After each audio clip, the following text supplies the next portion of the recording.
Welcome back to EHC Unfiltered. Today's episode is one that I have wanted to record for a while, actually, because it is a conversation that I've had privately with a lot of people, but almost nobody has it publicly. We're talking about what happens to relationships when one person starts evolving. Specifically, we are going to talk about evolving through fitness. However, you will notice that there are parallels throughout many other areas. So, not just fitness, but this is what happens to the dynamic, the attraction, the identity, and the insecurities that people start dealing with when they're going through things like this.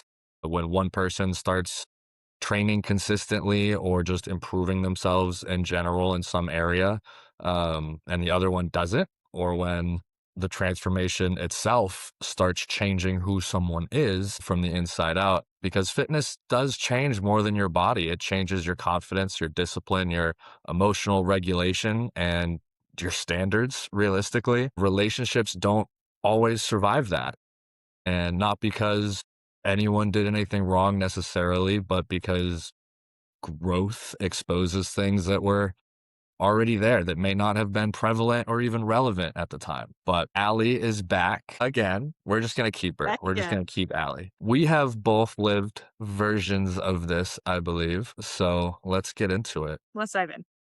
I'm going to start with you this time. What is your version of this? Have you been in a relationship where fitness or personal evolution created friction, either as the person changing or as the person watching someone else change?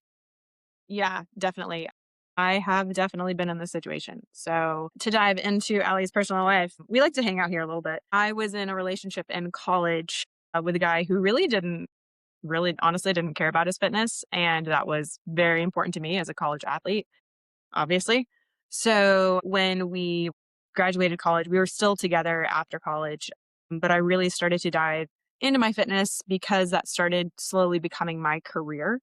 And he just was not on the same path that I was. So obviously, there were a lot of things that changed in that relationship. I'm very much not with him anymore. And there was just things that like he couldn't keep up with and there were a lot of things that changed, but I think the thing that changed the most was I just started not becoming attracted to him anymore. And that was something like you fall out of love with somebody. And so, in my personal experience, my confidence changed when I started focusing more on what I was doing for my training, especially making that my career. And I was surrounded by like minded people. And when I was surrounded by those kinds of people that were really pushing me to be better in what I was pursuing, which was a career in fitness, it definitely changed my perspective on a lot of situations and things that had to do with my relationship. Yeah, I can imagine. I mean, where was it a quick transition that you started noticing that you were becoming less attracted, or how did that sort of develop? I mean, it was probably over the time of like maybe 6 months. So, I mean, if you call that quick, it was probably quick, but I started like he did try. I will say that. I'm not going to say this guy just like laid on the couch and ate chips all day. Like he did try. And he did get to a point where he was like trying to go to the gym and trying to get into a program and eat a little bit better, but there was a point where because I was spending every day in the gym and I started working at a gym during that time period, but that was my entire life, and that's where I was most of the time. So, it started becoming more of, like, shaming me for going to my job and doing what I needed to do, and when it started becoming more of a almost to me felt like I was becoming a burden because I was gonna go do XYZ at the gym, and I now was starting to almost feel about going to my job every day, and so that was one of the things first and foremost that I noticed, and I was like, this just isn't I don't like this. I don't like this. I need somebody that's gonna support me in what I'm trying to do here, not try and get me to stop doing it. Yeah, and it's crazy how much as coaches we see that. People are in relationships, they're married, they have a spouse, and that spouse doesn't support them. That they does not support them in what they're doing. And it's shocking to me every time because this is literally about someone's health, usually. It's usually health oriented. Physique goals, very important, all that Yeah. stuff. But Yeah. how do you not want your partner to be healthy Well, and is that's my beyond thing me. is not to interrupt you, but when Yeah, go you ahead. a lot of times when you reach out to a coach, it's because of something like that. It's because some sort of health thing came up that they don't know how to deal with or how to work through. And so you're looking for that help from an external source. And not having somebody that supports you in that is just mind-blowing to me because you're like, this is the future of your family potentially. Like if you don't have kids, maybe you're trying to have kids. Like, wouldn't you want a healthy partner to foster Yeah. that? Yeah, it's Yeah, crazy. and I don't know, like, I was thinking about it after we started talking about this episode's topic, and I'm not sure that I've ever actually been in a relationship where the other person was doing something that was, that big of a change, but in Mhm. a good way, Mhm. because there's not much at that level, I feel like, as your health, and so I was thinking about that, and I have been in relationships, though, where, um my partner wanted to start reading more or, Mhm. whatever it was. Even those small things can get in the way because if you have a routine in hand, right? Especially if you live with someone, Mhm. and then all of a sudden, like you said, like all of a sudden you're not home anymore. Yeah. Yeah, and routine changes. Yeah. And then so I think that's really the only time I've ever seen it. However, I have been the other person. Even just before I started my business, starting the business was actually part of what ended the relationship I was in at the time, which is funny because I needed a job. Funny But how that yeah. yeah, but I was gonna start coaching. She wasn't comfortable with me coaching women, and I was like, "That's a little silly." And at the time, I was only doing in person, so I was like, "I'm not getting, like, check-in photos, like, we're not doing none of Yep. that stuff." So, like, Yep. and it didn't matter. She didn't want me training in person. She didn't want me doing check-in photos. It didn't matter what kind of client it was, nothing mattered. And I was given an ultimatum basically, which was either don't do that or I'm not going to be in this relationship anymore. Yeah. Yeah. And I that happens a lot in people's fitness journeys. That That was happens a just lot the in our industry, let's be real about it. Yeah, that's something else that is a very common is a lot of bodybuilders will only Mhm. date bodybuilders Yeah. Yeah, because yeah. of the lifestyle, because the lifestyle is so strict. Yes. And then so, especially when someone starts getting into fitness and then decides, "Well, maybe I do wanna try to do a show," or like, Mhm. see what I got." And then, like, you have to be locked into a very strict regimen, and now all of a sudden, you can't just go out for date nights, you can't just have, like, movie theater popcorn, you can't just stop and grab snacks on the way home, like, you get It cravings, you wanna literally go out becomes for your life at sushi. that point. Yeah, yeah, and so that, I think, is where the standards really shift, and the person that you're becoming doesn't always fit cleanly into the relationship that you're already in. Mhm. Especially when that person isn't evolving next to you, Yes. because we do see the opposite. We've been on the getting fit breaks up relationships binge for a second, but Yeah. the opposite is also true. Yes. People who start these kinds of things together, it actually greatly increases their relationship. We're Yeah. gonna get into that a little bit as well, but Yeah, yeah, yeah. We're not just gonna focus on the negative today. which, we should try to start doing some more of, but We really should. I feel like we do a pretty good job of balancing everything yeah, yeah, we're for usually the pretty most part. straightforward, I think, but But again, we're here for the conversations. yeah, and I think what all of these stories have in common, though, is that fitness itself wasn't the problem. It was just something that accelerated whatever the problem was, or it revealed whatever the problem already was, It has a because tendency to just expose some of those weaknesses that were already in the relationship.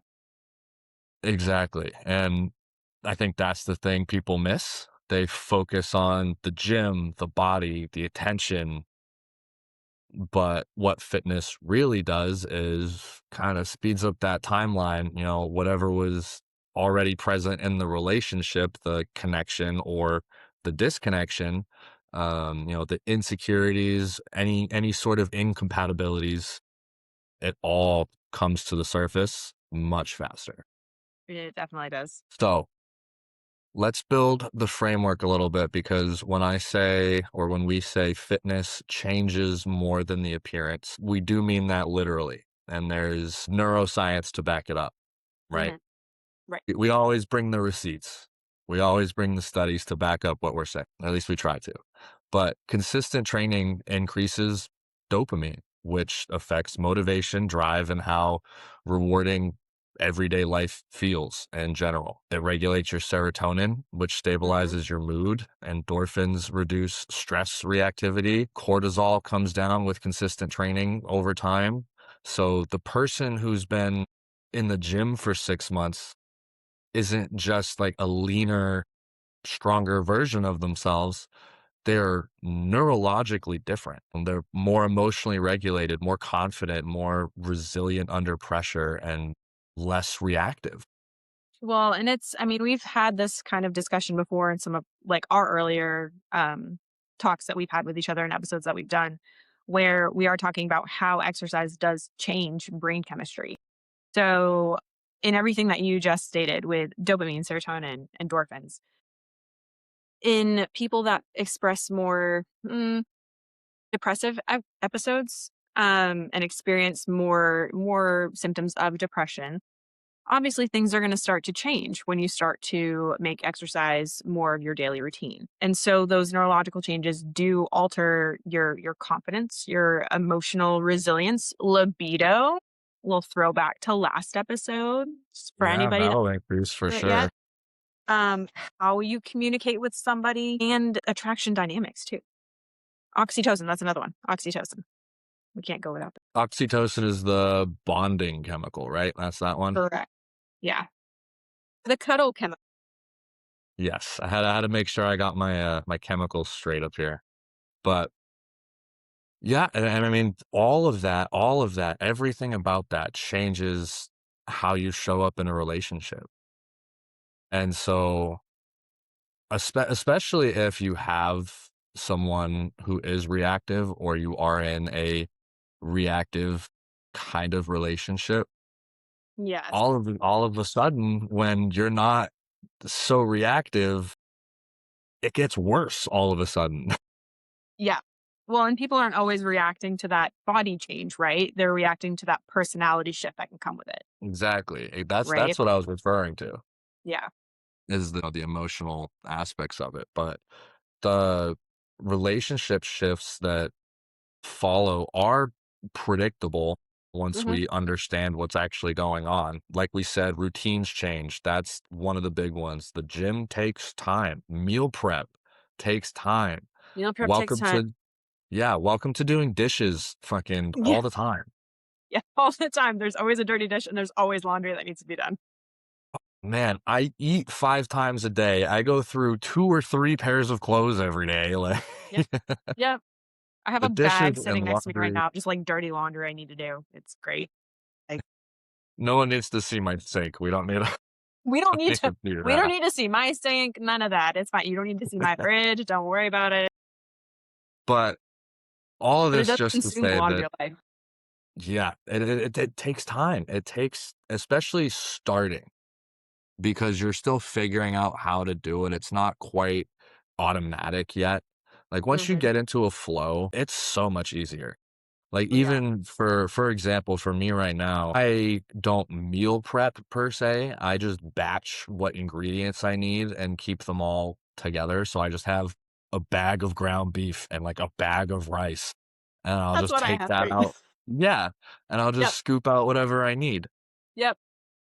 But even the difference between like having to look at every single thing that you're supposed to do and then just knowing what it is, even just as far as like weighing out your food. You know, it's that back and forth. adds 10 minutes. And now all of a sudden, it takes 20, 30 minutes to prep your food instead of 10. And then Yeah. people are freaking out about why is it taking so long. But that's a whole other conversation. The point is, is that We can priorities go on and shift. on about meal prep all day long. I could talk about food.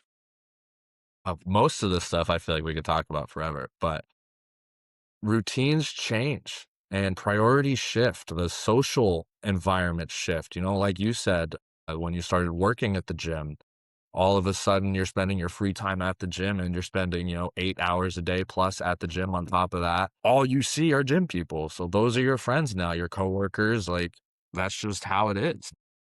There's new communities, new sources of validation, realistically, especially if there's other people going through the same thing.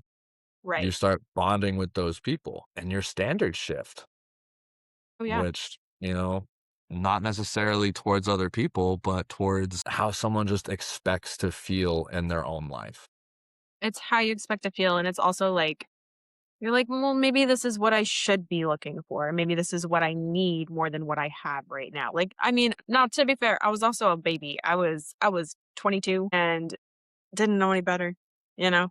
But it it really kinda made me open my eyes a little bit and be like, "What do I actually?" I had to ask myself a lot this question over the last even just, like, 3 episodes that we did. Like, "What do I want? What am I looking for?" And and if you don't know what that's referring to, go back to the alcohol episode and watch that. But a lot of it just comes down to when you're surrounded in this new environment with like-minded people, like I said before, it does bring up a lot of questions, I think, for yourself of like, do you have a support system at home and what does that actually look like? And is it actually supportive? That's a big thing, right? We were talking about that right before we started this. Was it's one of my questions in my application to work with me is, do you have a support system? And the amount of people that say no, but they're married Yeah. is crazy to me. Yeah. Because that just tells me like there's so much other stressors and things going on. Because that tells me immediately that you feel alone in a relationship.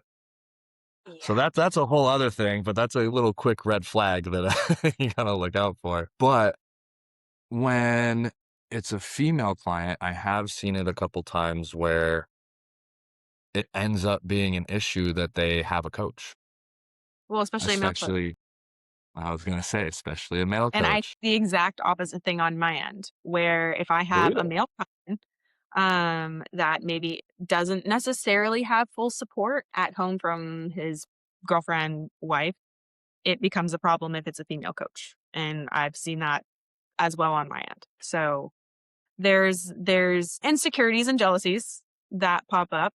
And I can just promise you as a coach, we don't want that. Yeah, nope. We don't want it. But that's like one of my favorite clients. She was also one of my first. She was a physician in her 50s and going not only going through menopause about 2 weeks into us working together, she came in and I asked her what was going on, and she told me that her and her husband had separated. Mm. By the end of our 6 months together, she had lost 25 pounds. They were back to living together, and, like, things were going well. She credited me with saving her marriage. Marriage And counselor then Steven coming in clutch.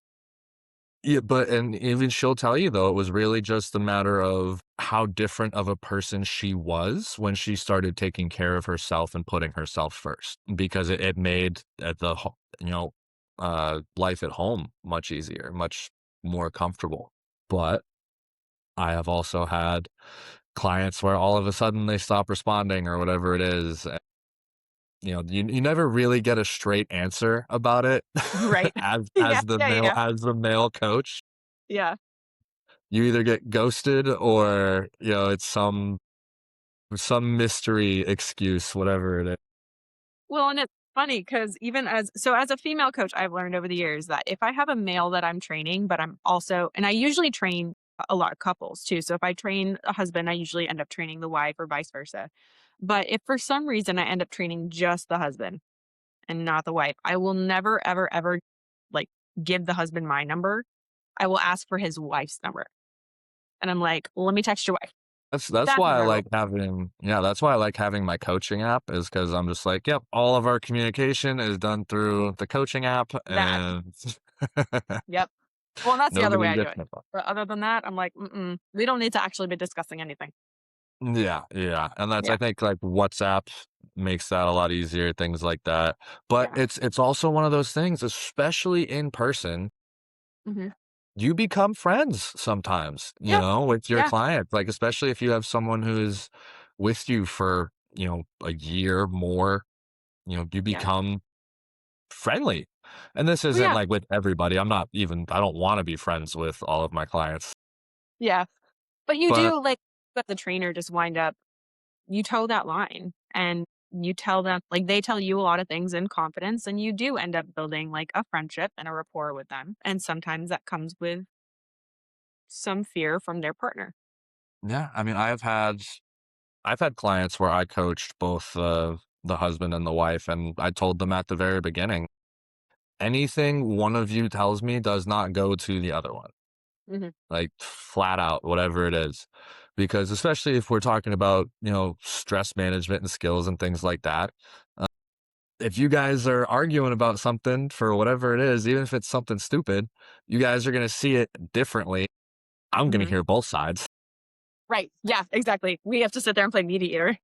Yeah. And that's right. Yeah. Exactly. And that's a thing is it's not our job to necessarily try to fix that or anything, I'm not a but therapist. no, but I'll sit there and tell you to do your box breathing before you go talk to them and things like Yeah. that. Yes. Yes. Maybe you should calm down before. Maybe we should just work on our box breathing before we go have that discussion. Hit pause real quick and do that. But on the other side, a little bit away from the insecurities end, in my experience, it's the standards piece because that's the one that's the hardest not to name, because it's not just like I want someone hotter. That's Yeah. that's that's that's just not what it is. Yeah. It's usually, kind of like you said, where it's I've started to feel what it's like to respect myself. Yeah. And now I need the people around me to meet that standard, and Yes. And that I is think that is a that harder conversation. it's a hard conversation to have with yourself, and it's a hard conversation to have with your partner if you're with somebody. And that was a conversation that I did have to have, and it did not go well, obviously, but it had to happen, because I felt the growth that I was having, and I I didn't wanna, like, leave him behind per se, but I also knew, like, I had outgrown that relationship. Right. And I think that that can be a struggle for a lot of people to admit when they do outgrow their person or their relationship and their environment, and they recognize that, like, I was at level 1 gym and now I'm at level 2 gym, so I need to step up my life a little bit, you know what I mean? And And it's not that's an easy conversation to have, because I feel like that's where a lot of the jealousy comes into play for people. Insecurities. and some people just don't know what they want, like, Yeah, genuinely, yeah. it gets in the way. I mean, I've heard it all. I've heard that they felt like they were in my way. That was one of my favorites. Mm. Mhm, mhm. Like, they were holding me back or something like that. I was like, "Yeah, whatever. That's such out." You know exactly what you were doing. Yeah, let's talk about the partner who isn't changing for a Mhm. second, Yeah. because I do think a lot of times they get unfairly characterized in these conversations. They're not always the bad guy. No, Um, no. either, as holding the other person back or as just being insecure, but the reality is a little more nuanced than that, right? Mhm. Relationships. So jealousy in this context is almost never about the gym. Yeah. It's about fear of abandonment. If they keep improving, and I don't, they'll leave. And, Yeah. kind of as I just talked about, or as we just talked about, that is potentially a valid fear, you know? For sure is. It for sure is, especially nowadays, I feel like. Because everyone's so fucking easily replaceable, it's so insane. But Social media, man. Social yeah, media. there's the fear of inadequacy is just, I can't compete with who they're becoming or the people that they're now keeping around, right? Yeah. Because like, also like we said, when you start upgrading, yourself in your life, your circle kind of becomes different as well. People start fading out and other people come into the picture. Well, they say you become like, what is it, the 5 people you hang around the most or something like that. And so when you're surrounding Yes. yourself with kind of environment, you make gym friends, and you start surrounding yourself with that. And then you go home to someone that may not be super supportive or may not be in the same headspace that you are. And it's going to make things definitely a little bit more awkward and a little bit more problematic. Well, and that's the thing too, right? Is how do I want to say this? Just say it, Yeah, do it.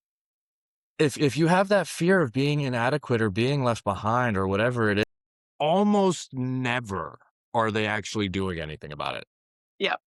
There it is. I was waiting. I was like, just say it. Just say it. Ruffle feathers. Say it. Like all of these feelings are valid, right? But your feelings can be valid and your actions about those feelings be wrong. Yes. And doing nothing is wrong. Preach. Take it The wrong away. answer. Preach. Preach it. But yeah, with the fear of just the relationship dynamic is changing, right? The In fear a of being less direction. desirable to your partner. Okay, well, if you have those fears, let's do something about it. But if you're not Yeah. willing to do anything about it, don't complain when they leave. And I've had clients like that too, where I was like, is this something that your husband is also doing? Like, is he go to the gym, whatever it is? And Hmm. sometimes that's how they started going is they were just like, oh, I need to make a change. And they started going with their spouse. Right. But Right. so then it becomes, okay, well, what are we going to do when that spouse is out of town or sick Hmm. or breaks their toe or their finger or whatever and has to take a month Yeah. off of the gym? Are you just going to take a month off too? So there is that codependency in relationships. Yes. And when someone is going through a fitness journey like this, you are learning really fast to be independent. Oh, yeah. And even more so if your spouse is not supporting it. Yeah. Because one of two things is going to happen if your spouse isn't supporting you. Hmm. And it's either going to be you leave them, or you're going to fail. Yeah. Those are the two options because you're Yeah. not going to be successful or at least as successful as you could be with a support system that's not supporting you. It just doesn't work that way. It's a good way to put it. Yeah.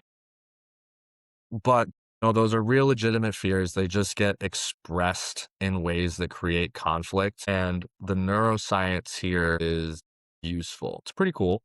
Yeah. Jealousy activates the amygdala, which is the brain's threat detection system. So your cortisol spikes, the attachment system goes into threat mode.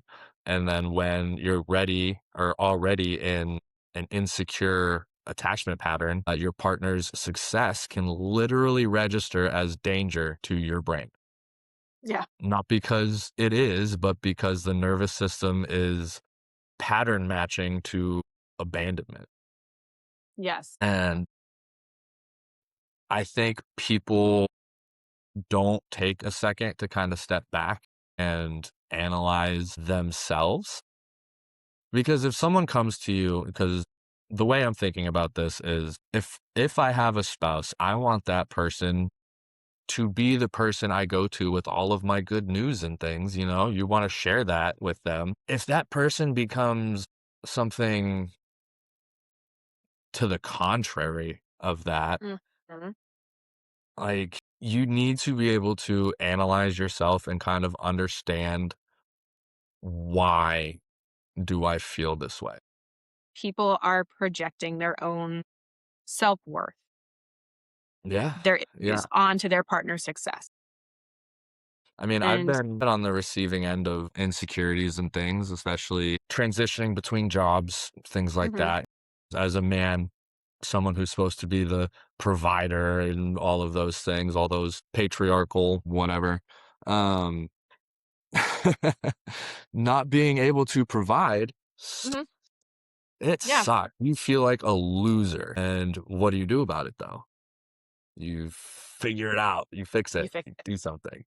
Yeah.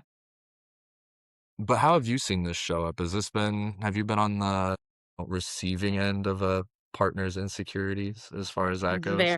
so, yes. Oh, yeah. So, in my situation, it's funny because I was actually in a well, I guess not really a flip-flop situation. I was the breadwinner, for a very, very, very, very, very, very long time, and my ex decided that was fine, and he didn't wanna have to do anything else, to help out in that situation, and was very okay with me just bopping along from, 4 AM to 7 o'clock at night, and that was fine.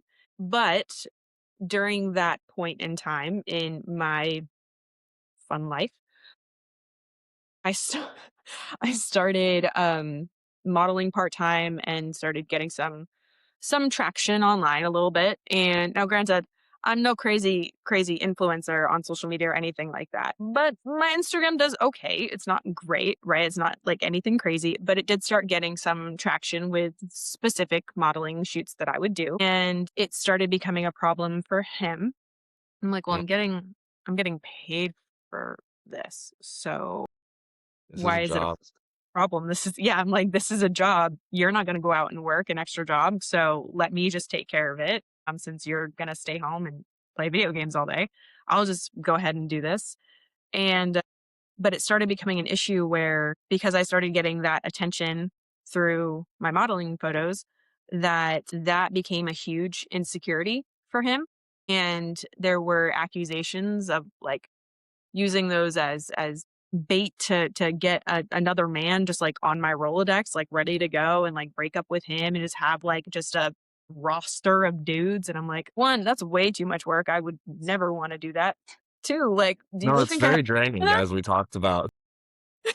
I'm like, I don't have time to talk to 30 people, okay? If y'all don't know We what don't that's do that. We don't getting do to, that anymore. maybe go watch another episode. Yeah, you go back and dig through the files. I say it all with care, Oh but yeah. it really did start becoming an issue where he started projecting all of his insecurities onto me, and it became comparison of himself. It became, jealousy of my job. It became social media issues, online issues. Like, there was the trust started breaking down, and it's funny because he was a fit guy. He went to the gym every day, worked out, like, also worked in a gym, and I'm like, "Why are you kidding?" No, So I've had that thought though as far as when I went for Men's Fashion Week, I had no idea what I was gonna be wearing or anything when I went down there. I was pretty sure they were gonna use me for my body, which they did. Um, totally that's what fine. you sign up for But when you're a model. but yeah, I had that thought of like if I was dating another model, like how Yeah, would I feel about that? yeah. Because especially like fitness models, when you're a fitness model and you're a female, that means your ass is plastered all over the place. Yes, That is it. it's a thing. Core ass legs. That's and then obviously, you got some cap delts or something. We need to get you into a wellness Right, program. right. But I did think about that, and it is, I think that might be a little bit of a double standard. Oh, yeah, yeah.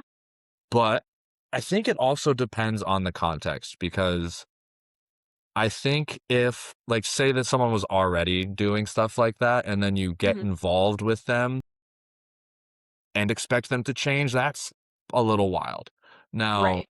already being in a relationship and someone starts doing that kind of stuff, You are my position anyway is you are allowed to draw a line in the sand if you so choose. If that is something you are not comfortable with, that can be a boundary. And those are Whatever it conversations that everyone needs to have. And so, for example, that's actually I'm glad you brought that up because I was in this relationship for 10 years and I didn't start modeling before I met him. So, we had been together for a couple years at that point when I had photographers reaching out to me to want to work with me. And I remember sitting there and like, is this okay? Like, can I do this? And so I asked him straight up. And before every shoot, I would always ask, like, hey, are you cool with this? Hey, do you want to come? Like, and he would come to every shoot, be there for every shoot, and then give me shit for it. Well, to be fair, especially if it's not a solo shoot, some fitness shoots get a Listen, little listen, risque. listen. It was always a solo shoot. It was always a solo shoot. And the only time where I actually shot with a partner, it was him. And I invited him to do it. So I will say that. Well, that's awesome. But also, like, I think about that stuff with, like, actors and actresses too. I'm like, if I Oh, was I know. I think married, about that all the time. I would cut a bitch. oh I my could god, I would lose it, especially, like, not even sex scenes and stuff, but even just, like, kissing. I can't watch that movie. I would lose my nope. mind. I would lose it. I start getting mad about it as I'm watching Yeah, the and then, movie. like, I'm thinking like, I about it, have I'm no getting right mad to do about it. it. It's not in my life at all. It's not an issue, and I'm It's not even upset. me. I'm mad about it. Oh, man. But yeah, like we were saying, what happens often or what we see often is that the insecurity gets projected outwards, right? Right. So instead of I'm scared of losing you, it comes out as criticism, monitoring, because they will all of a sudden want to go through all of your shit Yep. Ain't that the truth? and guilt because, when you are that person, when you are dealing with those feelings, it doesn't feel good. And sometimes you're able to be like, oh, this doesn't feel good doing, but my emotions are taking over and I'm reacting emotionally instead of Well, and thinking things through. that's the amygdala, y'all. It's gonna react before your rational judgment kicks in. So that's why we have that initial like, oh, I'm gonna, and then you're like, wait, wait, wait, I need to calm down. But And then, that whole like you spend too much time at the gym, you're getting too into your appearance is one that I hear a lot too. yeah, Um, one I of will, my favorites, I will say that. especially on like dating apps and things though, one of my favorites is like nobody cares about your muscles and like stuff like that. And it's like, I just have them. They're just here, first of all. Also, I have a list of people who would disagree with you. I was like, I don't care very much about my muscles. Thank you very much. Yeah, my muscles are pretty nice. But it's that whole attitude of like, who are you trying to look good for? Yes. These things aren't questions about the gym. They're expressing the fear of like losing the relationship, whether it's the attraction, like we talked about, or it's the upgrading your life, whatever it is. It's just fear based control. That's all it Well, really is.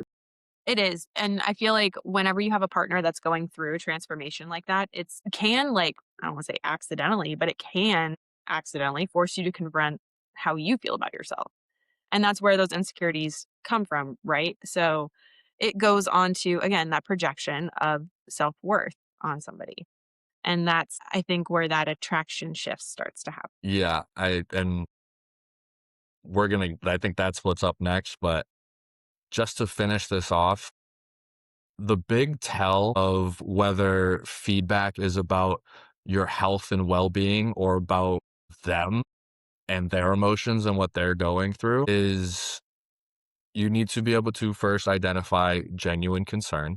Hmm. Because if it sounds something like, I miss spending time with you, Yeah. that is a genuine concern. That is Yeah. something that, Yeah. you can handle, you can deal with. Fear-based control, however, is more along the lines of like, you're changing and I don't like it. Yes. Which especially as we were talking about, when you're making these changes, you like it. It Yeah. feels good. You have all these Yeah. happy chemicals and dopamine and endorphins and just all of the things. And then the person that's supposed to have your back turns around and says that they don't like it. Yeah. Well, okay, bye. In my opinion. But I think that also is part of where the, attraction shift comes Mhm. from. So now we'll get into that part because Yeah. nobody wants to talk about that part. This is But the nitty-gritty, y'all. yeah, this is the part of the conversation that does make people uncomfortable. Mhm. Attraction shifts, it changes. And I think people are afraid to talk about it honestly because it sounds shallow, but avoiding it doesn't make it any less real. Yep. It happens. We are human beings, y'all. It sucks because I hate sounding shallow, but But these are conversations you sit there and you have with yourself, though. You don't have them with anybody else, yeah. but you have them with yourself. So we're just gonna say them out loud. But when someone is going through, real, genuine physical and psychological transformations, the posture changes, the energy changes, the confidence changes, the emotional stability, the self respect, it all is changing. And that is objectively more attractive, in Way my more attractive. opinion, at least. I, Someone who's you know, disciplined, who has a routine, like that is one of the most attractive things that I feel like I find. yeah, and it's not just a physical attraction, right? It's the Right. energy, like you were saying. It's the way that they carry themselves, the way they make decisions, the ambition. It all becomes very visible. The discipline becomes visible. Your body is just your receipt, right? Exactly. Ooh, that's So good. That's good. I use that a lot. I like that. I like that. But that is what creates the attraction. And sometimes in new people, Yeah. sometimes in their existing partner who sees them differently, and sometimes it exposes, a gap that was already there. Because I Mhm. will say, just to touch on something I mentioned earlier, with especially bodybuilders, a lot of them only date bodybuilders. Yep. Now, does that mean that someone who is very into the gym should only be with people who are also very into the gym? No. Like, Nope. does it make life a little bit easier? Kinda. Yeah, It I've can. been on Yeah. both sides of that, and, Yeah. I've dated people who weren't into the gym at all. Mhm. As long as they're supportive, that one's almost just as easy as someone who is exactly like you, as Right. long as because they're not in the way. Yeah. Yeah. But I've also dated, kind of the middle ground where the gym's not your life, but you go all the time. You wanna look good. Track your meals and things like that. But in my experience, at least, that was the one that wanted to break the diet the most. I Mhm. was the one that if I said no to going out for Thai food or whatever it was, I felt like an asshole. And Yeah. it was just like, I'm trying to look better for me. Yeah. Yeah. I get that. I understand But, that. when your existing partner starts seeing you differently, it can be a very good thing. And it can be Yeah. the not so good thing. Yeah. You know, I personally, if I was, especially if I start getting out of shape, like if I get into a happy relationship and all of a sudden I'm a little pudgy, Mhm. someone better tell me, Yeah. you know, better be her, because Yeah. otherwise I'll hang that over her head. Listen, I've had those conversations and they don't always go like you think. And my ex, who I was with long term, who was in the gym quite a bit, did at one point start kind of letting himself go a little bit.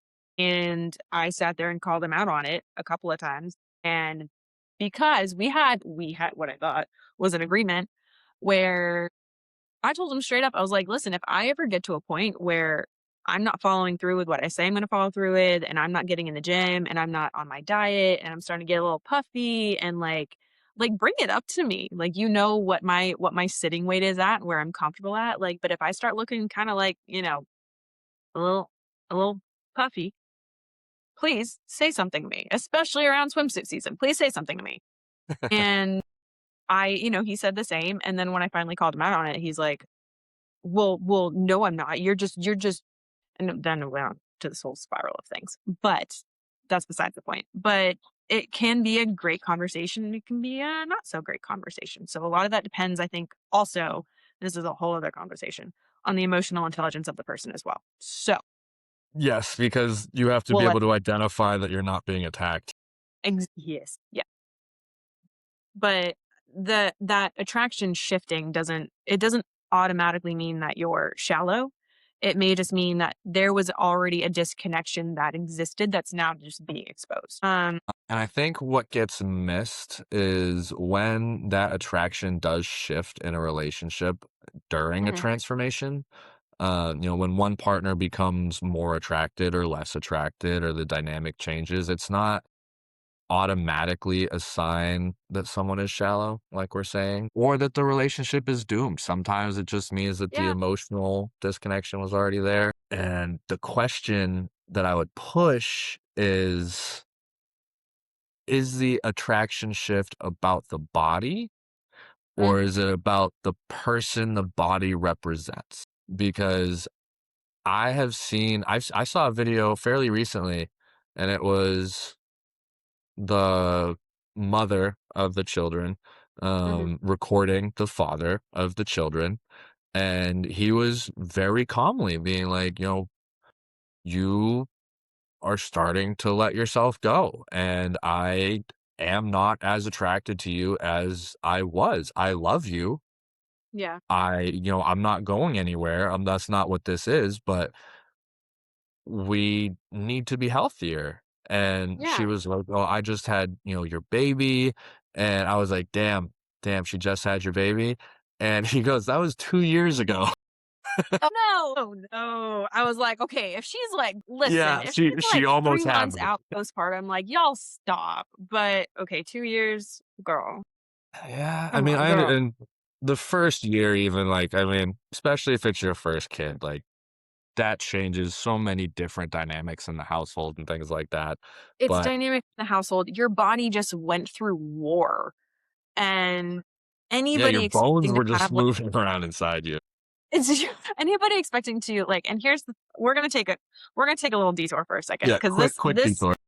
we always have a detour, but this does need to be addressed, especially with postpartum. This is something I care about so much because I see so many moms, especially right after postpartum, is that your body is not going to I never want a woman to think that she has to like bounce back. That is not a thing. You birthed the human, which is a huge feat. Your body is not going to be the same ever. It's going to be better. It's going to be stronger. But you do have to put in the work to get there. But it's never going to be what it was back when you were 21 and living on Chick-fil-A and Red Bulls, okay? Like it's just never going to be the same. It's going to be better, but like you have to give yourself so much grace coming out of postpartum. And the best way to do that is to have a supportive partner to help you with meal prep, to help you understand how to eat for your body, for not and this is not like a vanity thing, but it's literally just for a health thing. And it's literally just being healthy for your kids, like you just said. So if someone's calling you out and it's been, a year, 2 years postpartum and you haven't done anything, girl, it's time. It's It's time to time. start walking, It's time to start walking. start climbing those stairs. But on that same spectrum, I'm gonna throw my client Paige out there again. Is her husband probably gives me my favorite reviews of how she's doing. I love this. I hear it through her, obviously, but you can tell how much more it means progression wise when she's telling me that he's complimenting her or commenting on it, even Yeah. of just Yeah. like in passing of like a your butt looks extra good today, or whatever it is. Yes. I love And then she comes to me with that, and I'm over here like, yes. you're like, that's right. That's right. Yes. Yeah. And so, but circle it back again to fucking people being insecure about getting coaches and things like that. We're trying to help you. Literally, that's all we want to do. We're on your side. We got in this side of work because we're here to help and we're not here Yes. to take And I promise. don't get me wrong though. Don't get me wrong.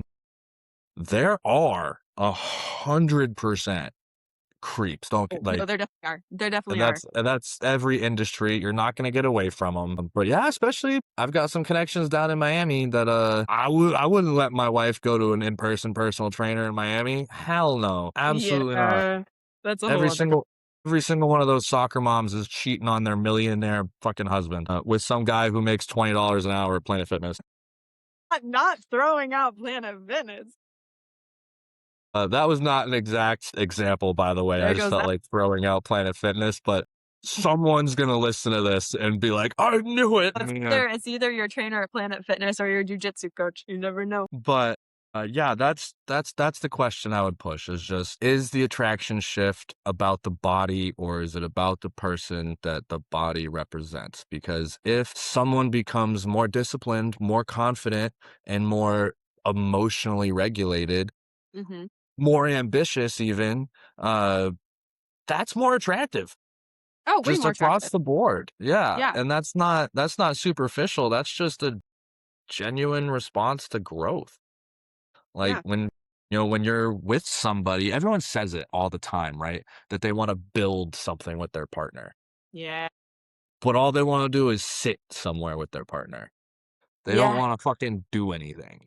Yeah. And I can't stand it. But let's get into a little bit of the healthy support versus the control Mhm.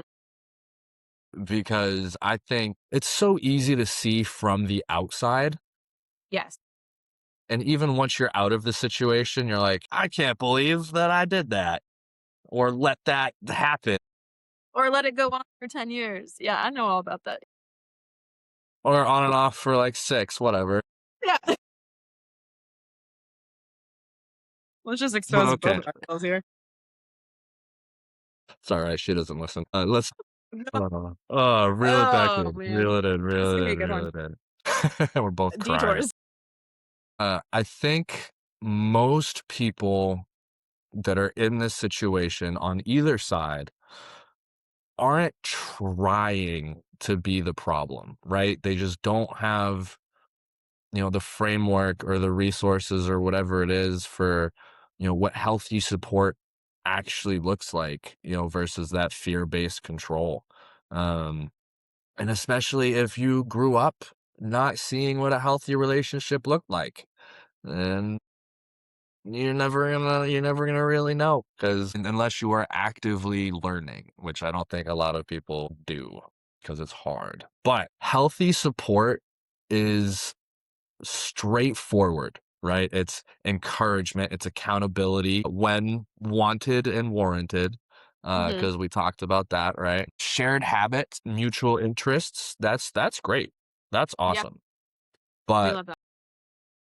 emotional support is the most important because when you're going through the hard parts of this process and celebrating progress, without making it about yourself and Yeah. just respecting your partner and their body and their goals and their timelines and all of that stuff.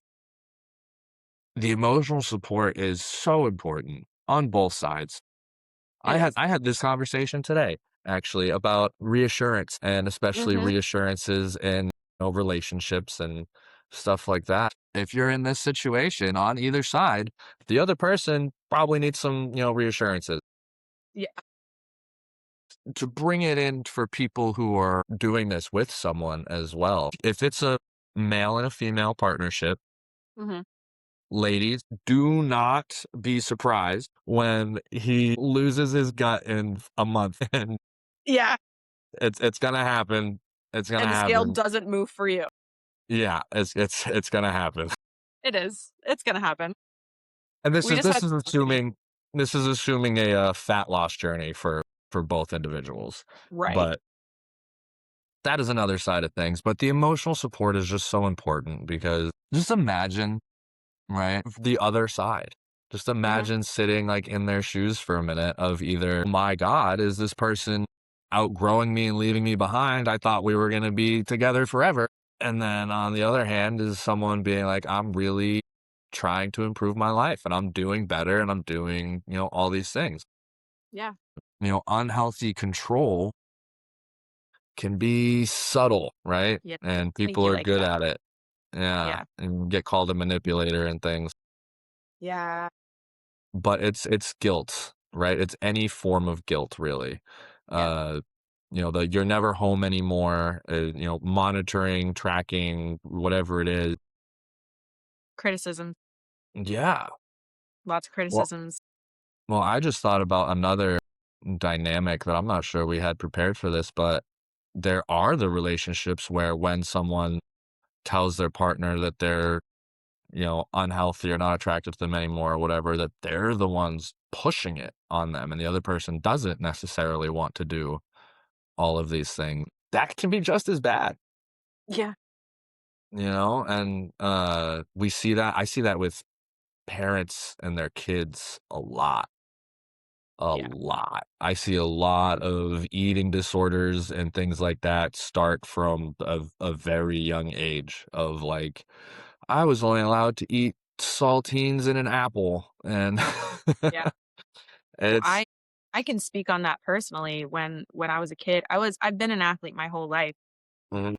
but I also grew up with, and I'm sorry, mom, if you're listening to this, but yikes. But I did grow up with a narcissistic mom and a father who just was not there. And before I would have like a track meet or a game or something like that, and be sitting there eating what my coach would be telling me to eat, and I'm trying to follow coach's orders. My mom would walk by and she's like, those shorts are really short. Are you sure you want to eat all that? Well, now I'm not. So well, hold on. What's even the connection? no, What is it? The as shorts in are short. You yeah, don't wanna spill like out on them. you don't want your thighs too big. You don't want like it became a lot of body image Man, projection, but there's a lot of those moms in that generation. mhm. But I mean, I can for sure speak on that and I relate to that as in parents do play a and like I think that's something else we need to address too is that what we're talking about doesn't just include your partner. It is like Correct. parents and Yeah. student athletes and your children. And this is we have to think about the family dynamic in this as well.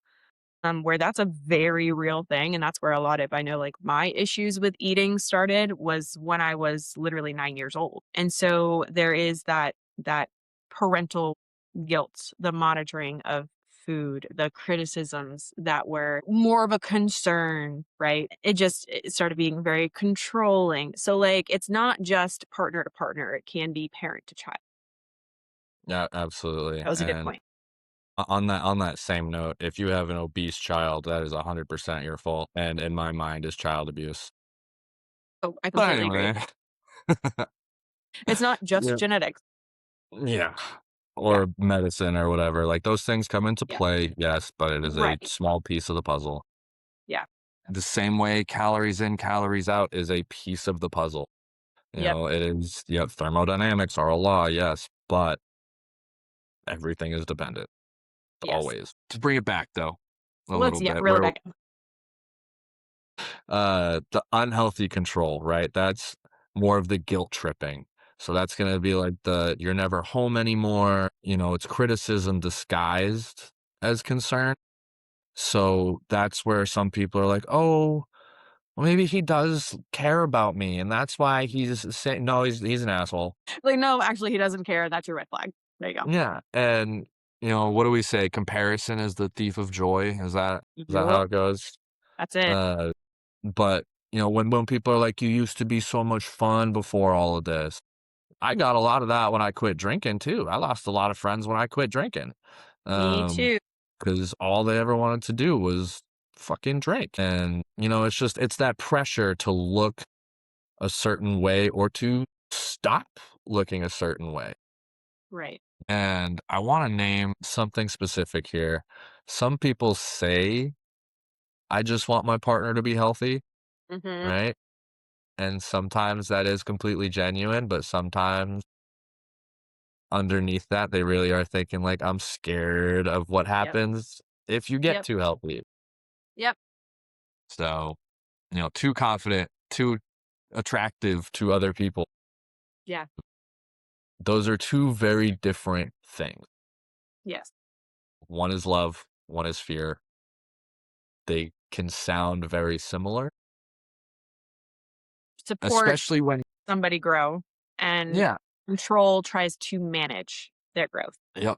Yep. And that goes along with I forget what the saying is, but it's about not picking flowers. Do you know what I'm talking about?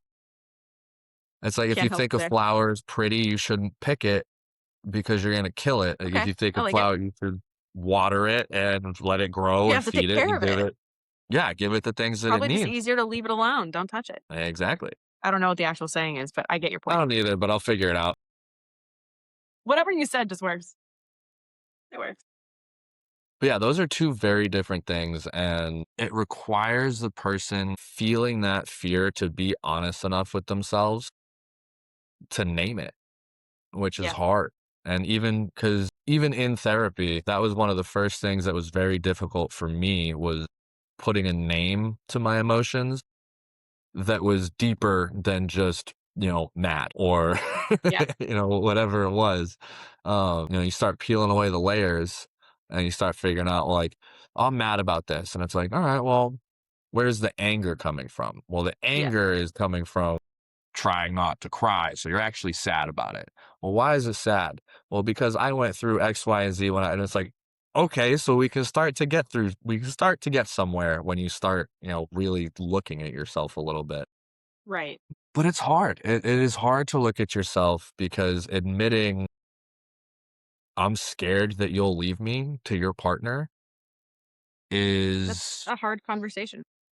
yeah, and it's very vulnerable and Yeah. it's a lot harder to say than you spend too much time at the gym. That one's a lot easier. Oh, yeah, it's way easier to start guilt tripping and play the blame game than it is to actually admit that you're scared you're gonna lose somebody. Mhm. Yeah, And then, the second someone starts saying, like, you spend too much time at the gym or you're too focused on your goals or whatever it is, that's gonna destroy the relationship. yeah, And being vulnerable, doing the first option of, "I'm scared that you'll leave me," or whatever it is, start peeling away those layers, find out why, talk about it, whatever. yeah. That might actually save your relationship. Well, I was just gonna say that's an invitation for change. So, literally just by admitting that you have that fear opens up that door for them to be like, "Okay, well then come with me." But again, those aren't always conversations we wanna have. No, because it is easier to be mad, you know? It's a whole lot easier. So much easier. But I do want to flip it again. So we're going to put the lens back on the person going through the transformation because there's a psychological Phenomenon. phenomenon. That's We got right. it. It just doesn't Yeah. sound right. You know when you write a word down and it doesn't look right? Yeah. I just Yeah. did the verbal version, Well, now but I'm questioning. that it doesn't get enough attention, and it's the imposter syndrome and the identity lag. Which the identity lag is a new term for me. I hadn't Yeah. heard that one before. So, Yep. I was very interested in that. Yeah. Your body changes faster than your brain updates, Yes. essentially. So as Yes. far as your self-concept, how you perceive yourself, you can be genuinely transformed. You can be leaner, stronger, more disciplined, more confident by every external measure, and still feel like the person you used to be. And I feel that a lot. Yep. Any sort, and not from the gym, just self improvement. You try to better yourself, you do all these things, and then sometimes there's that one little thing that makes you crack, and all of a sudden you start seeing glimpses of old habits and you start falling into old routines and you start looking a lot like your old self. Yeah. So that does happen. You can still feel like the person that you were and still not trust compliments even. Yeah. Because when you are changing your body, especially, you're gonna get compliments from people. Yeah. Um, People are gonna notice. Even your coworkers are gonna start saying like, "Hey, you're looking jacked." Yep. Yeah. uh, That's another one of my favorites is when my female clients come to me saying that they're getting told that their arms look jacked and things like that. I'm like, "Hell Yeah. yeah, they do." But you could still be, avoiding certain clothes that you didn't like Mhm. the way that you looked in before. Yeah. Still feel unattractive, still not wanna take your shirt off. I Mhm. was I was a big boy at one point when I was 260. Even now, not a huge fan about having my shirt off unless I know that, like, I have like, my ab veins are out. And if I don't have a vein running from the top of Oh my my head to my god. foot, then I'm not lean enough to have my shirt off, No. Y'all. but you can still feel unattractive at a body that others are actively pursuing, Yes, definitely. and still catch yourself thinking like, "Who am I to be this person, to start acting like this, to whatever?" And, Oh, yeah, the body is real. I had that What they conversation with my say when you start going to the gym, you gain what is it, like 3 things, and it's what is it? Chronic soreness, body dysmorphia, but protein, like protein goals or something like that? I don't remember. yeah, I'm like, "Yeah, that pretty um, much checks out." that covers it. The body dysmorphia is real for sure. The body dysmorphia is real. A lot of times I'll even, like, look at myself and I'm like, "Damn, I look not so great." But then I'll see, like, a picture and I'm like, "That's not so bad." But there is a science behind it. Years and years and years of conditioning create deep neural pathways around self-worth and attractiveness, shame, and just your social identity, right? Those pathways don't just dissolve because you started going to the gym or your body fat percentage dropped a little bit. The brain is very conservative. It holds on to familiar concepts.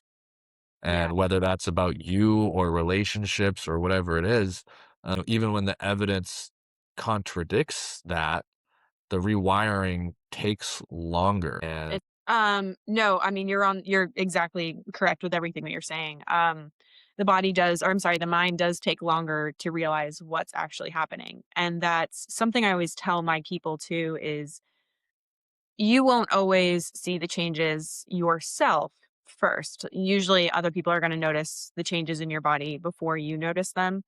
But once you do start noticing them, then you start to kind of fall into and some not ever again, not everybody does all of these things, but some people will fall into that trap of that body dysmorphia and just picking themselves apart bit by bit by bit. And again, that can be the neural pathways that you've created over your entire life. It could be the environment that you were raised in, your social circle, like it could be any social media. That's a big part of it.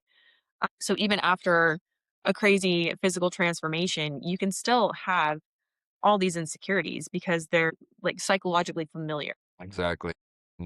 That's where, you know, body dysmorphia and things like that come from. And, uh, what was the other one?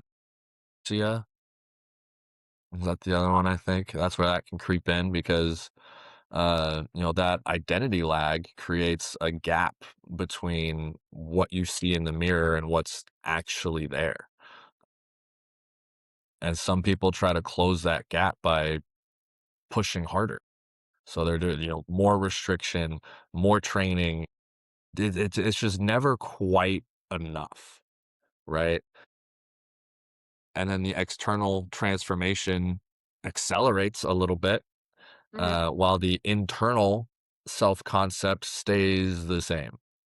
Yes. Well, or potentially worsens because if you're doing all of those things, if you're pushing harder in the gym, if you're, whatever it is, just pushing your training and not seeing the changes you want, Mhm. that is not very conducive to continuing, or at least Yeah. continuing in a healthy manner.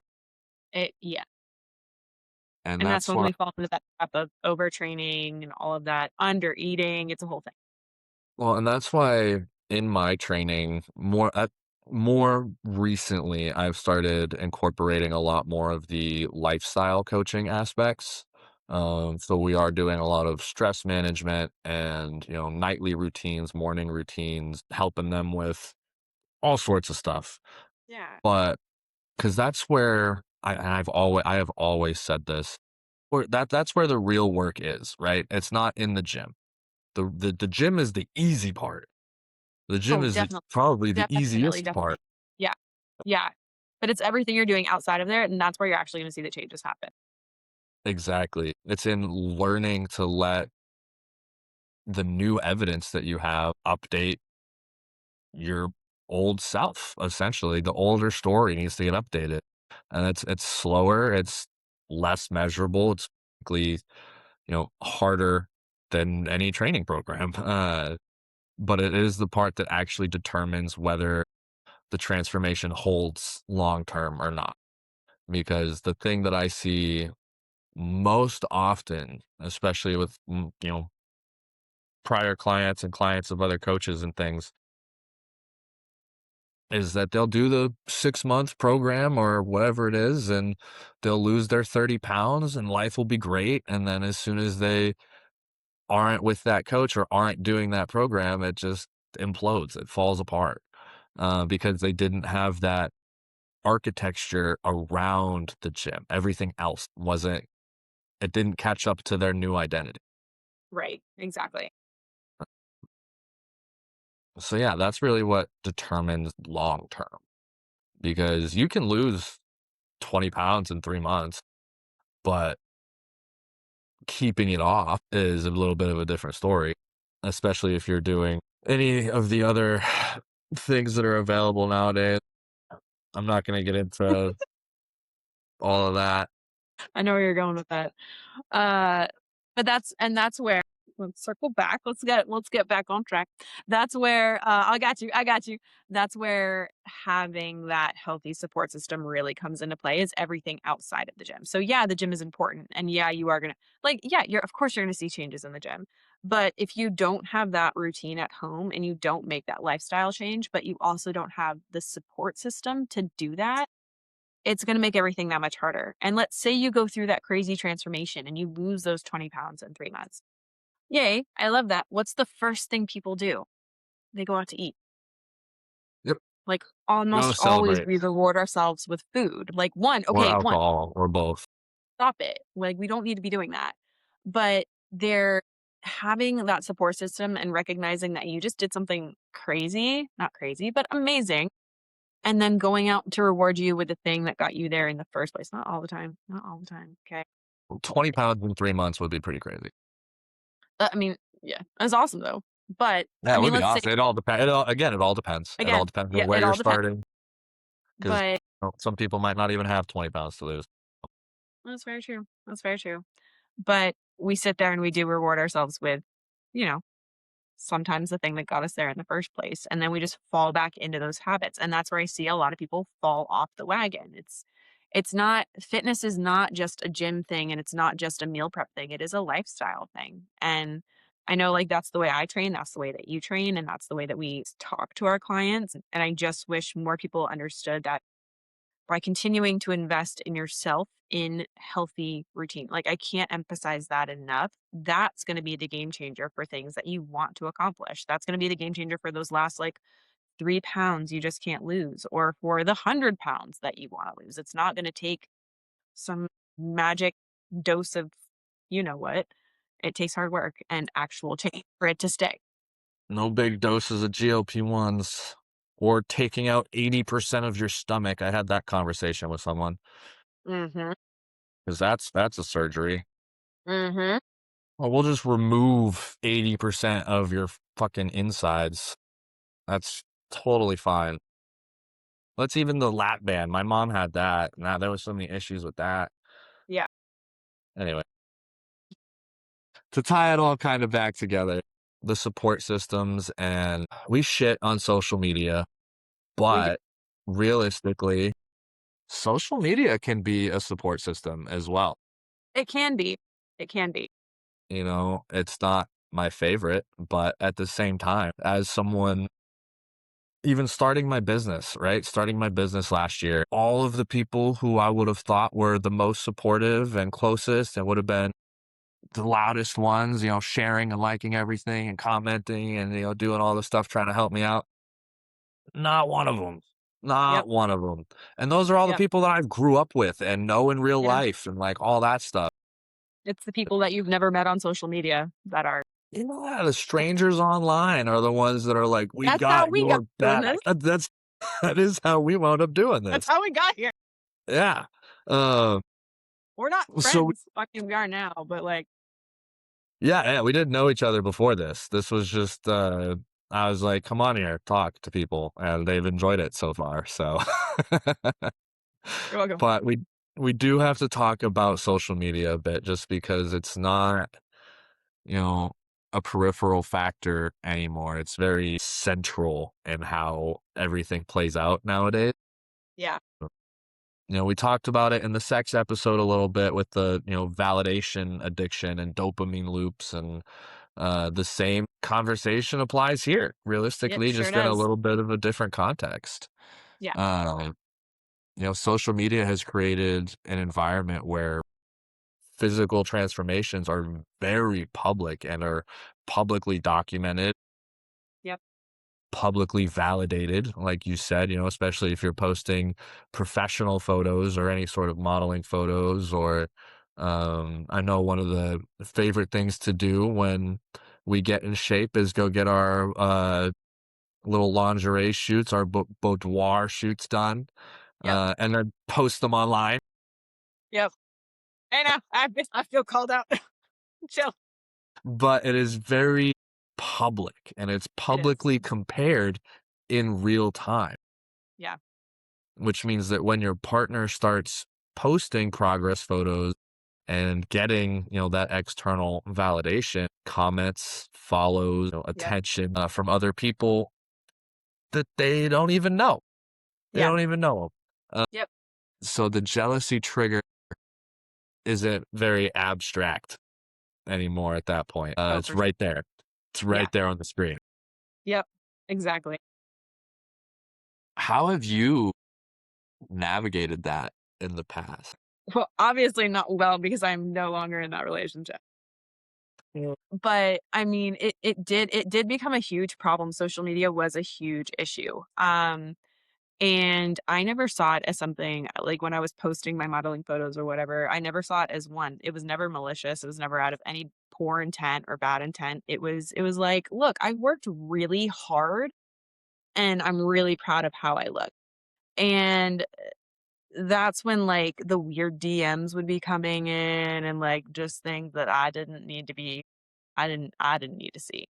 And when that was brought up to me in my relationship, it was never the thing was is that it never appeared to be a problem, and he would never say like, "I don't want you to post that," but it was always like it always became a how do I put this? It always became a problem after the fact.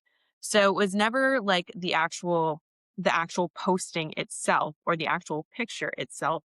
It was, "Well, you just want attention. That's why you're posting this." And I was like, "Well, I want to show that I worked really hard for something and I'm proud of it." And I'm like, "You I don't know why you're jealous. It's not like you're not in my DMs. You're here with me next to me. You know, We live together. you're right here. So I don't know what you're worried about. I'm not going anywhere else. Like you're right here." And so when it did start becoming like an actual problem, I stopped posting a lot of my modeling photos because I started feeling really guilty and shameful for doing that because it started becoming a problem. But my photographers were still posting. So people Mhm. are still seeing my stuff. I'm just not posting it on my personal page. And so that's what I did was I took the hit just not posting it for my personal page or my business page. And my photographers were like, "Hey, this is doing great. Let's do this kind of shoot. Let's do this kind of shoot." And I'm like, "Okay, great." And they're like, "Why aren't you posting?" I'm like, "Oh, well, because My my boyfriend wants to partner kill me. just not super supportive of it." It's just making me feel really guilty about it. So how did I deal with it? Is I left my partner. But Yeah. not over that, but I mean, like, that was one way I dealt with it was, like, I wanted to be able to do what I wanted to do, and I wanted to be able to post things I was proud of, and that just wasn't something that I could do because it almost felt like it was a competition for him. Mhm. Like, I think that's what he viewed it as, but it just became an unnecessary problem. So, yeah. I know that was a Well, long-winded answer. Sorry, guys. that's perfect. That's exactly what we need. But no, I've been there as well where I was in a relationship and posting my gym pictures became like a topic of conversation. And apparently the answer of, well, you posted pictures of your ass in a bikini is not the proper response. Yeah, probably not. I stand on it. That shit is I mean, valid. I get it. I get it, and, like, listen, I was on that end too, like, I get it. I would never and I whenever I was taking, like, a gym picture or something like that, or a gym selfie, he would always be like, "Oh, wait, she has to post this on her page so that everybody else can see it," and I'm like, "Well, I run a fitness page. My body is my Yeah. business card. Like, I don't know what else you want me to do. You're not working 2 jobs." So Stealing my lead magnet. it's just one of those conversations you have to have. And again, the conversation isn't always going to be great, but your growth shouldn't be punished. So I feel like if that's starting to become a thing, then maybe you need to reevaluate that. Yeah, and the conversation can be had and you guys can be on opposing ends of it, but I Yeah. do think if you're if you're the one who doesn't like whatever's happening, try to have all of the answers in place before you go into that conversation. Because starting it with just, "I don't like you posting these," Yep. is not gonna get very far. It won't. It's not going to help Not anybody out. It's just going to no, make things worse. yeah, Have a plan. not in a good direction anyway. Have But also come to an understanding with yourself as well as far as, like, okay, so if this is something that's gonna happen regardless of what it's for, right? Because you could be modeling, you could be running a fitness page, you could just be someone who posts their gym picture on their story occasionally. yeah. If you don't like that someone does that and you wanna talk to them about it, you should probably be prepared for that to be the end, to be honest. And don't drag it out for another 6 months and cause more arguments and just fucking piss each other off. Just accept the fact that you have a boundary that the other person does not agree with, Yep. and that's okay. Yeah. And that really is as far as it has to be. Obviously, it can get disrespectful, especially if Yeah. you have, that sort of understanding in place already and then post something. And I do think there are more tasteful ways of posting gym content versus less tasteful ways of posting gym content. I completely agree. Yes. So there are things out there where we have, overtly sexualized fitness for sure. Yeah. Definitely. And that, you just can't avoid that. And you No. can't avoid the sexualization of fucking anybody, realistically. Yep. I had this conversation with my dad recently, actually. Little tangent here. Just I saying, love it. Let's since detour. you, yeah, just because you brought it up earlier too with was it track? Did you run track? I did everything, but yeah, track was Yeah. yeah. Well, that was the first thing I thought of was the track shorts. Mhm. Um, and everyone like, why? Yeah. Why are women's ass cheeks out and the guys aren't? Well, they Let's have talk to about because they gymnastic run. here. The guys are faster. So what are you talking about? Maybe they should have the shorter shorts. Yeah, maybe. Thing. No, I've seen that once or twice. Been that guy once actually. Those track shorts are short, They are short. They are short.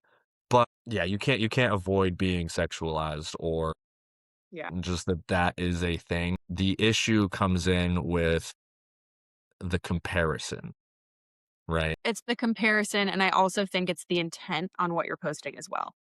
Yeah. So, I think that plays a big role. So, if your partner is posting content with the intent of it being sexual and sexualized, then, like, maybe that's a conversation to have, Yeah, if you because it look like doesn't you're always need running to an be OnlyFans, that's a different situation. 100%. Yeah. And that's like, I mean, and that's kind of what not I mean, it wasn't a like accusation that I was running an OnlyFans on my Instagram, but like it was I think he was uncomfortable with like there's a bikini picture, there's XYZ, and like I was like, "Well, you take pictures with your shirt off at the beach. It's the It's the same same thing. thing. A bathing suit's a Same bathing thing." suit. Yeah. And I'm like, it's not like the intent is there for sexualizing everything. But I think your intent behind it says a lot as well. So are you posting it with the intent of it being sexualized and with the intent of it attracting that? And if you Yeah, and are, that's a whole other conversation. That's a whole other yeah, conversation. if you are, then you Just should say, probably listen to your spouse's concerns yeah, because you're you probably should being a probably little, reevaluate those posts a little bit. But yeah, you're probably being a little whore, whether that's whether you're a guy or a girl. like, you probably just don't need to be posting, or if you are gonna compete keep posting it, then that's probably the time to leave that relationship. Yeah, but the comparison culture, that whole piece just compounds Yeah, because now both partners are measuring themselves and each other against an algorithm, and yeah, then one that's, literally curated, uh, a whole feed of peak physical condition, yeah, which creates unrealistic standards, hyper sexualization of fitness like we just talked about. yeah. And just that validation loop again where external attention becomes its own reward system. And, it's that same concept of like, oh, I posted this picture and it didn't really get that many likes. Yeah, yep, Like, maybe I'll take that one down. But yeah, yeah. it just it's separate really from the relationship entirely. Uh until it's not. You know, there's a healthy version, like we said, with the social media, because there is community. There is. There's the accountability, inspiration, but unfortunately, the algorithm rewards extremes, which I fully hopped on that bandwagon yet of just saying outlandish, wild shit at the start of my videos to Maybe get we should people try to that watch too. them. I hate it so much. Just rage baiting. Would you believe me if? Yes, I would. Would you? Yeah, These are the 5 things no one's telling you. Weird, because those are the 5 most basic points I've ever heard in my life. yep. I am guilty of all of the above. But I'm like, you're describing all of your videos. Hang on. yeah, I only got so much. But yeah, the algorithm rewards extremes, right? It is. So the most shredded, the most dramatic, the most provocative presentation, like Mhm. we said. Yep.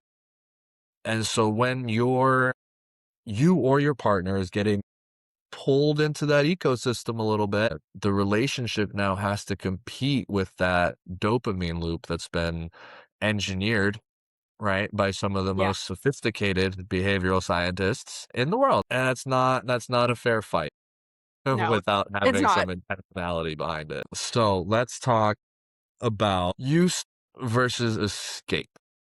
Yeah. Because I do think that's important in a relationship as well, because I do see that quite a bit where people use the gym to escape their relationship. Yeah, and then all of a sudden the relationship's over. What happened? But so let me close this out a little bit because I think this is just about it. Yeah, this is our last segment here. We'll close this on the frame that kind of runs through everything that we talked about on this show, right? We talk about it in the sex episode, we talk about it in the alcohol episode and supplements and everything. Everything can be a use or an escape. Fitness as a use is very intentional. It's building something, health, performance, confidence, whatever it is, just general longevity, right? Being healthy as long as we can. It depends on your relationship with yourself and the people around you as well. But fitness as an escape is avoidance, like we were talking about, whether you're avoiding your partner or dealing with something, whatever it is.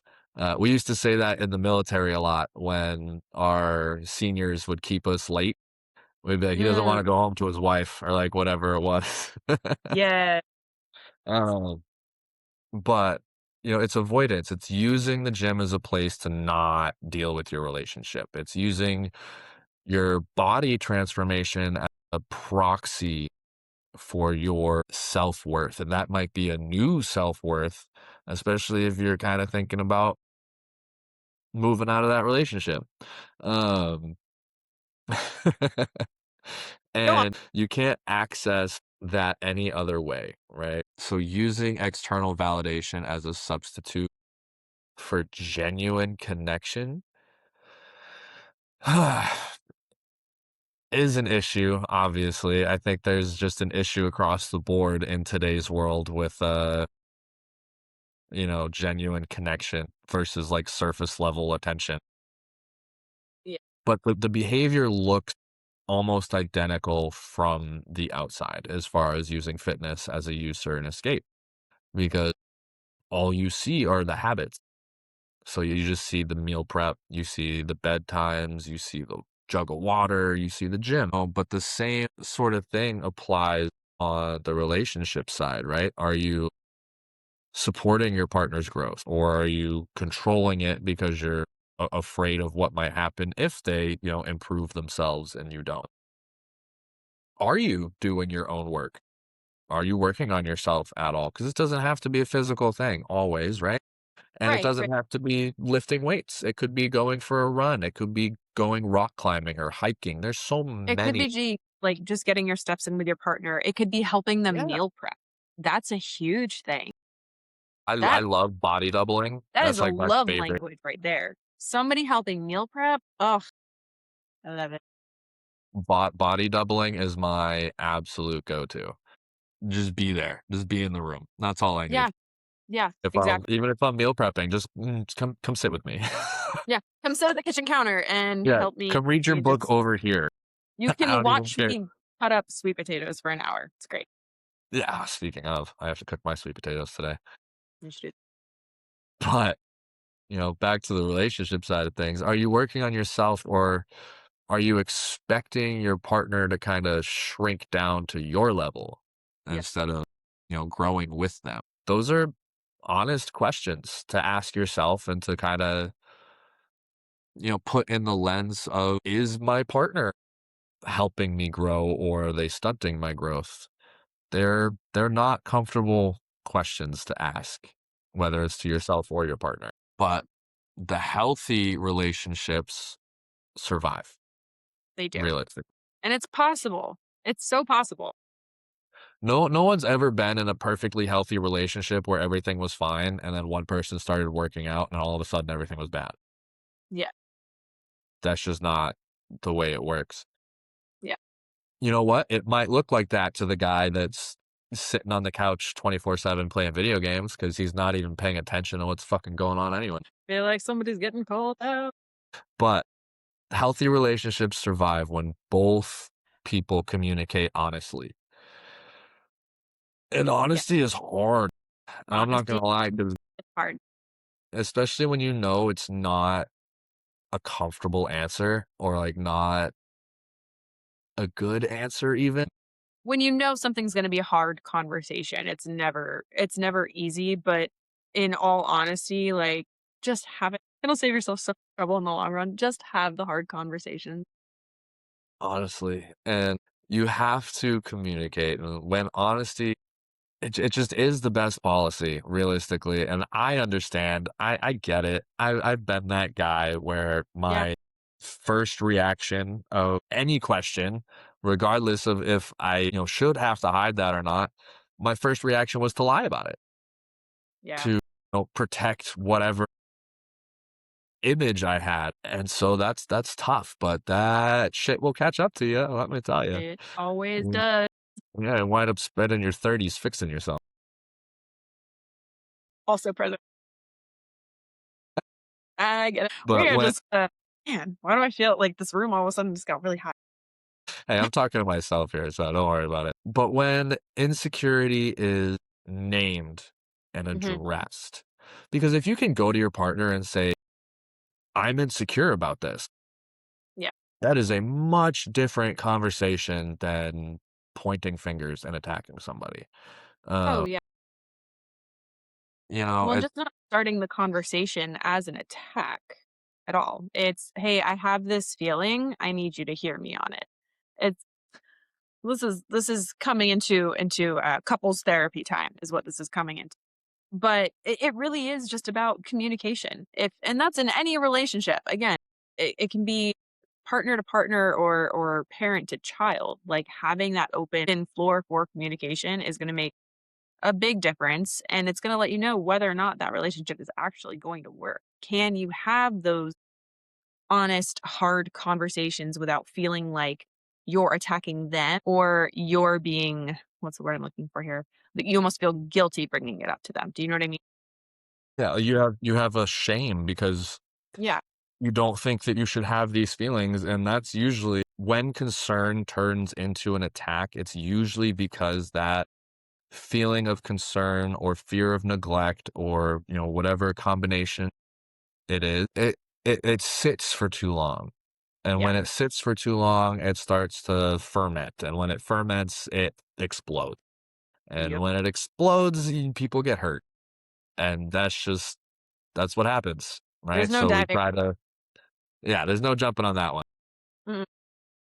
But, when admiration evolve as both people evolve together, and when both people continue investing in themselves, not in a competitive manner, but in a relationship manner, because you are two people who are supposed to be growing. That's sort of the fundamental thing about being together. Kind of the point of a relationship. Yeah, it's different from one where growth is a threat, right? Right. And it should never be a threat. Yeah. But Allie, one last thing for someone listening who's in this sort of situation right now, either changing first or watching their partner change and sort of feeling that fear, Mhm. what's the one thing you would want them to hear? As someone who has been in that situation, and it has not gone well for me, I would say that their goal and your goal should not be to stay the same forever, but the goal is learning how to evolve without losing each other. And if that can't happen, then maybe that's your sign that that is this could be your sign. You know what I mean? It could be. If you're looking for one, this could be it right now. Could be. But in all honesty, like obviously you should always want to be better for yourself and Mhm. to grow with your partner. At least in my point of view. And that's what I would hope for my relationships is that we grow obviously as individuals, but we grow together. And there shouldn't be any guilt. There shouldn't be any shame. There shouldn't be any blame for any of that. But you really should take care and evolve with your partner without losing the relationship or yourself. And if you can't, here's your sign. And I think it should be, in a parallel, right? So you guys Yeah. should be increasing alongside each other because sometimes someone's going to go up a little bit and you got to catch up and you do Yeah. this. But Yeah. it also isn't good to completely tie to the other person because then they can drag you down and then it's a lot harder and heavier to bring both of you back up, right? So I'll add the conversation that you are afraid to have with your partner is usually the exact conversation that determines whether or not the relationship is going to make it. Yep. Preach. And, it's not the training, it's not the body, it's not anything else. It's that conversation. If this one hit home, share it. These are the episodes that matter, beyond the gym a little bit. Follow me on Instagram at EHC_Steven for everything we're building at EHC. And we will catch you at the next one. Allie, say goodbye to the people. Bad people.